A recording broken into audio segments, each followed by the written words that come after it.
Alright, one more flyby, just right side up. As close to the ground as I can get here. Oh, that's touch and go! Touch and go!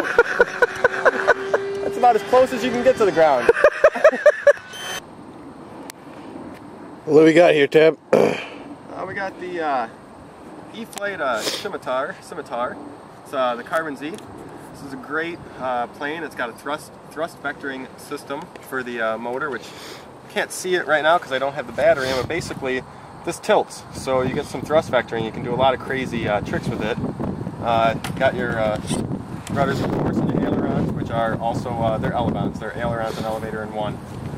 This thing runs on a 4-cell 3200 milliamp battery. The one that comes with a stock is a 30C. It's from E-flite. I usually fly it for about 3 minutes and land, but you could probably get a little bit longer time out of it. I'm just usually careful and keep my flights down so I don't overrun my battery. The plane comes with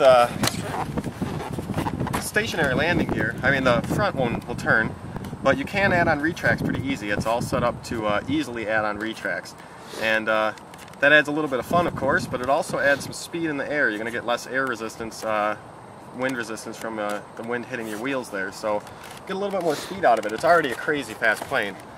Now, I've only flown this plane one time, and let me tell you, it's quick, but it likes to be quick. So, I mean, you don't want to slow it down too much, because I had a little bit of stalling, but it flies amazingly. It's really meant for quick speed flying and doing all types of crazy tricks with your thrust vectoring.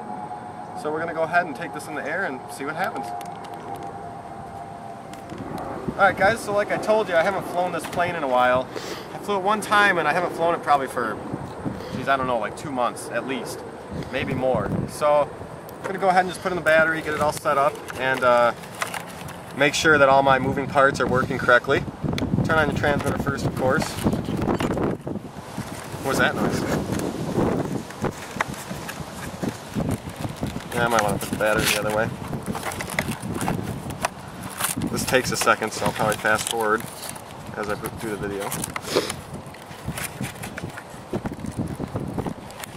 If you want to flip this thing around like crazy, Mo, make sure your straps are real tight in here.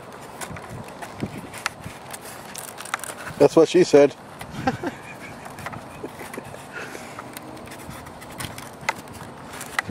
Alright, so we got our transmitter on, the right thing. Using a DX8. And this plane does have an on-off switch. So it just turned on, but I don't think we have any control yet, because we got to just flip our switch. So this it'll register that the battery's in, but you got to turn it on there. So now once we turn it on, all the control surfaces come to life. And you just want to check everything. Flight controls. Aileron to the left, elevator up, elevator down. Got your rudders. And I do not have my my thrust vectoring going right now. Let me see if I set that up. Let me try a couple switches here, because I cannot remember which switch I put that on, and that's why it's a good idea to check this. Alright, gear maybe? Nope. Alright, so it doesn't look like I have my thrust vectoring set up right, so it's a good thing I did a pre-flight test. We're going to go ahead and take a second here and see if I can get that going. Flight check. Alright guys, so I don't have the manual with me, and I tried looking up the settings on my smartphone, but I was having a little problem setting up the thrust vectoring right now. So we're going to take a flight. Like I said, I've only flown this once, and my last flight was pretty windy, and today it's pretty windy. So we're going to do one flight with just the normal plane setup, which is best for intermediate pilots. You should really fly this plane a couple times without the thrust vectoring before you engage that, because it's going to get you used to the plane, and it's going to be able to compete with that. So we're going to fly it one time here, get a video of the plane. Do some last minute flight checks, sir. Yeah, everything's working. I messed with some settings, so it's good to double check everything. But then I turned off the setting that I set, and I wasn't getting it to go right, like I said.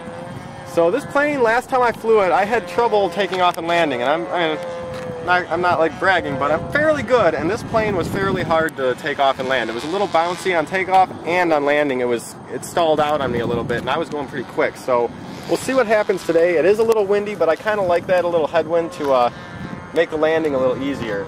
So we got the wind coming pretty much straight at the nose of the plane, so we should be able to go straight out and take off and see what happens. Also got to be careful with this plane. Sometimes likes to roll as you take off, so be careful not to have it flip over on you. Good luck, pilot. All right, we'll see what happens. There we go. Oh, that was a nice takeoff. Wasn't bad at all. We're not quite in trim. Let me just trim it a little bit, and I'll try to just bring it around for some easy circles here.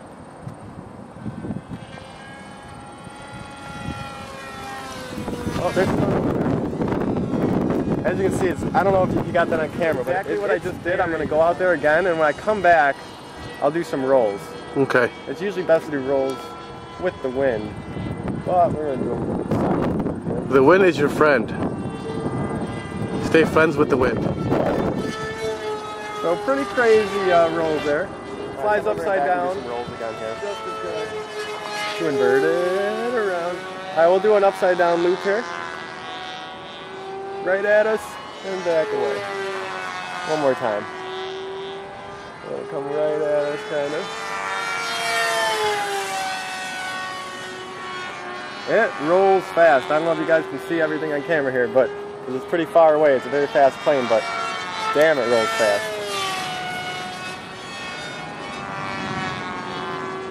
It does have a little bit of twitchiness because it's such a big and heavy plane.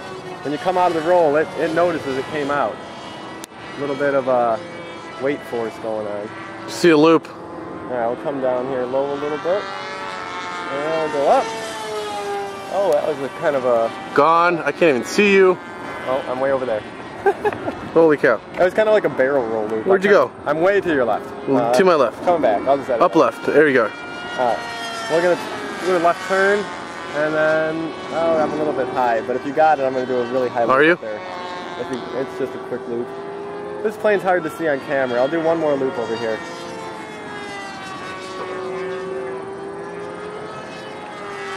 Oh, geez. Hold on, I gotta bring it back. Alright, let's do a flyby.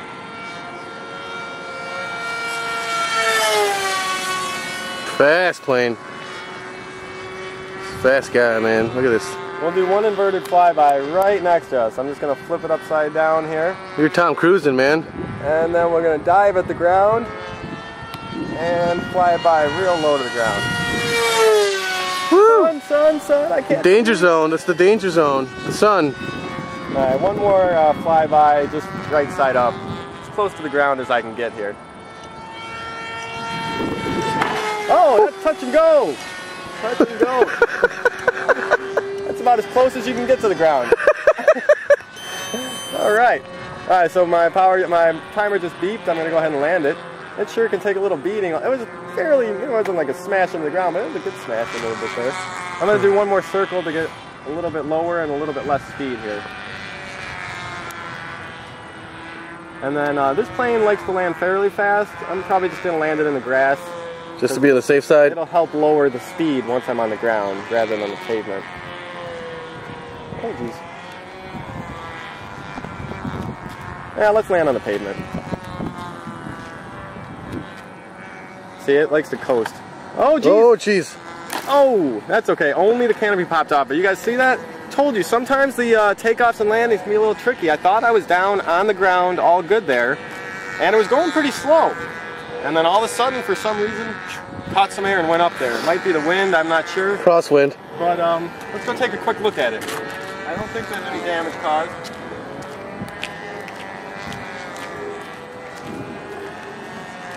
The guy, hey, the pilot ejected. He's safe.